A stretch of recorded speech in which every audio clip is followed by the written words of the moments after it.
हर हर महादेव। आज के इस वीडियो में आप जानेंगे कि 2023 में आने वाली महाशिवरात्रि में आपको कैसे व्रत रखना चाहिए, शिव भक्ति कैसे करनी चाहिए, कौन सा सही मुहूर्त है शिव भक्ति करने का, निशिता काल का क्या अर्थ होता है, 4 पहर की पूजा कैसे की जाती है महाशिवरात्रि में और अपना व्रत कैसे आपको तोड़ना चाहिए, यानी कि व्रत पारण का विधि क्या है। इस साल 2023 में जो आपकी महाशिवरात्रि पड़ रही है ये पड़ती है 18 फरवरी को, यानी कि आप जो व्रत रखेंगे वो 18 तारीख को रखेंगे।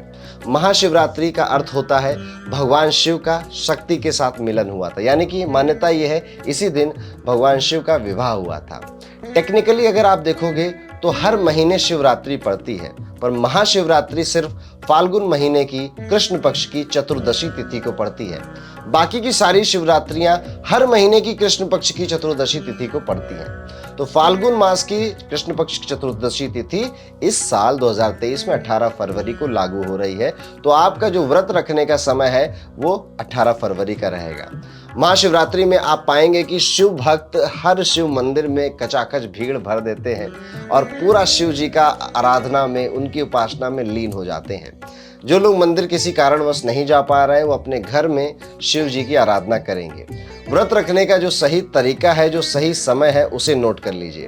व्रत रखने के 2 अलग अलग लोगों के तरीके होते हैं, दोनों को मैं एक्सप्लेन कर लेता हूं। कुछ लोग 18 फरवरी को पूरे दिन व्रत रहेंगे, सुबह पूजा करने के बाद वो कुछ भी नहीं खाएंगे और 19 फरवरी को अपना व्रत पारण करेंगे, व्रत तोड़ेंगे। कुछ लोग जब शिव का काल शुरू होता है, पहला पहर शुरू होता है, तब व्रत रखना शुरू करते हैं, यानी कि सायंकाल में सूर्य अस्त होने के बाद। दोनों ही तरीके बिल्कुल सटीक है, बिल्कुल ठीक है।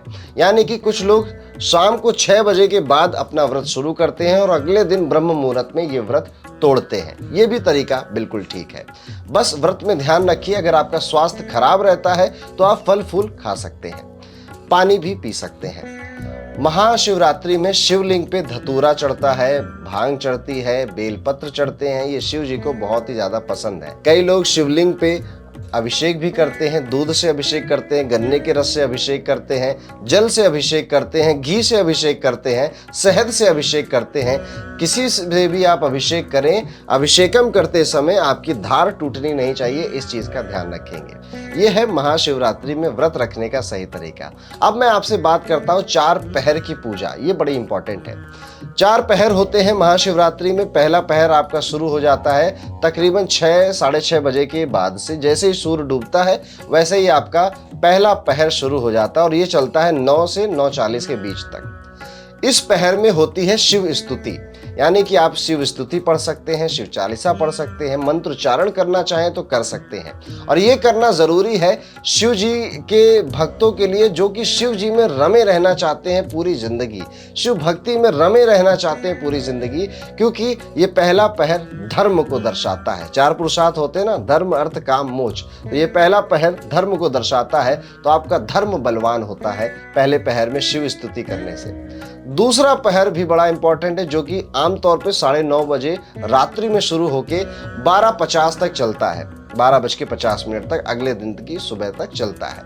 ये दूसरा पहर में आपका अर्थ, यानी कि जो लोग आर्थिक तंगी से कई बार परेशान हो जाते हैं, फाइनेंशियल लॉसेस लाइफ में हो चुके हैं, ऐसे केस में आपको शिव मंत्रोच्चारण जरूर करना है। इस टाइम पीरियड में गिनती मत करिए, बस ओम नमः शिवाय का जाप करते रहिए, करते रहिए, करते रहिए।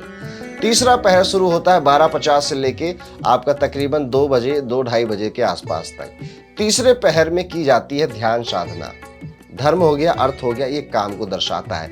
तीसरा पहर सबसे ज्यादा इंपॉर्टेंट माना जाता है, क्योंकि महाशिवरात्रि है, रात्रि का ही तो ये पर्व है। पूरी रात्रि लोग जागते हैं और शिव आराधना में लीन हो जाते हैं। तो ये रात्रि में तीसरे पहर की पूजा सबसे ज्यादा सौभाग्यशाली मानी गई है आपकी मनोकामनाएं पूर्ण करने की। और इसमें भी आप मंत्रोच्चारण कर सकते हैं, अपनी मनोकामनाएं शिव जी के सामने रख सकते हैं और शिव जी के भजन सुन सुन के अपने आप को रात्रि भर जगा सकते हैं। आप मेडिटेशन ध्यान भी कर सकते हैं शिव जी के नाम पर। और तीसरे पहर में जागना बहुत जरूरी है, सोना नहीं चाहिए तीसरे पहर में। चौथे पहर की पूजा, जो कि 2-2:30 बजे के बाद से शुरू होकर पूरे ब्रह्म मुहूर्त यानी कि 4 साढ़े 4 बजे तक जाती है। इस पूजा में आपको करना रहता है फिर से मंत्रोच्चारण, या फिर यहाँ पर आप शिव स्तुति भी कर सकते हैं। यहाँ पर आप शिव जी का प्रसाद भी बना सकते हैं, जो कि अगले दिन आप खुद खाएं और अपने आसपास भी बांट सकते हैं। तो ये 4 पहर की पूजा आप कर सकते हैं। अब अगले दिन व्रत का पारण करना होता है, यानी कि 19 फरवरी को आप अपना व्रत तोड़ेंगे। कब तोड़ेंगे? 6:57 सुबह से लेके 2 बजे के बीच में, सुबह 6:57 से दोपहर के 2 बजे के बीच में आप कभी भी अपना व्रत तोड़ सकते हैं। व्रत तोड़ने से पहले एक बार फिर शिव चालीसा पढ़िए, शिवलिंग के दर्शन करिए, भगवान शिव की आराधना करिए, अपनी भूल के लिए माफी मांगिए और आगे आपकी ग्रोथ होती रहे ऐसी मनोकामना मांगिए और शिव जी के चरण स्पर्श कर मंदिर से बाहर आ जाइए और अपने व्रत को यहाँ पर आप तोड़ सकते हैं, जल पीकर या फिर कुछ भी मीठा खाकर। और इस तरह से आपका महाशिवरात्रि का पर्व होता है। तो धर्म अर्थ काम मोक्ष हो गया, 4 पहर की पूजा हो गई, व्रत की शुरुआत का मुहूर्त हो गया और व्रत कैसे खत्म करना है उसका भी मुहूर्त हो गया। आशा करता हूं इस वीडियो में से आपको महाशिवरात्रि के काफी डाउट्स क्लियर हुए होंगे। हर हर महादेव।